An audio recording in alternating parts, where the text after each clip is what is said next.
Iran अपनी बातों के जरिए कई तरह के संदेश देना चाहता है।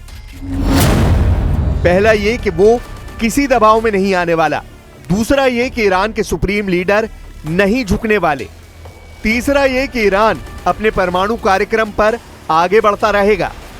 चौथा ये कि न्यूक्लियर एनरिचमेंट ईरान की अपनी उपलब्धि है। पांचवा ये कि उसका न्यूक्लियर प्रोग्राम शांति के लिए है। और छठा ये कि पश्चिमी देशों को ईरान पर लगी पाबंदियां हटानी चाहिए। लेकिन इजराइल और अमेरिका जैसे देश किसी भी कीमत पर यह नहीं चाहते कि ईरान परमाणु शक्ति बने, क्योंकि ईरान के हाथों में न्यूक्लियर हथियारों को बहुत बड़ा खतरा माना जा रहा है और ट्रंप इस खतरे का जिक्र पहले भी करते आए हैं। Let me say that I've been saying for 25 years, even as a civilian, you cannot let them have a nuclear weapon, and that's what happened. It's been obliterated. It would be years before they could ever get going, and I really think it's probably the last thing. They have to recover from a hell of a tough war.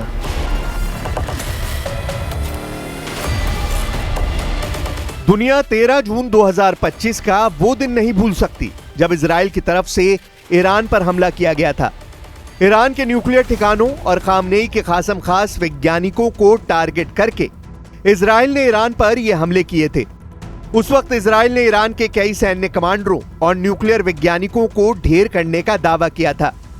इस दौरान America की मदद से Fordow जैसे बेहद संवेदनशील underground अड्डों पर B-2 बॉम्बर के जरिए बंकर बस्टर बमों से सीधा हमला किया गया था। यही नहीं, फोर्दो समेत ईरान की 3 न्यूक्लियर साइट पर भीषण प्रहार किया गया था।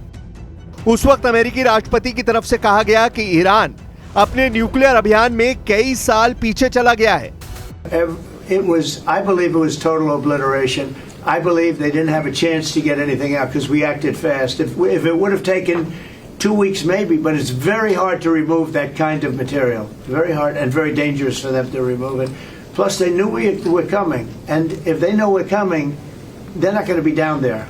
उस वक्त आई सैटेलाइट तस्वीरों से भी न्यूक्लियर फैसिलिटी पर हुई तबाही साफ नजर आ रही थी।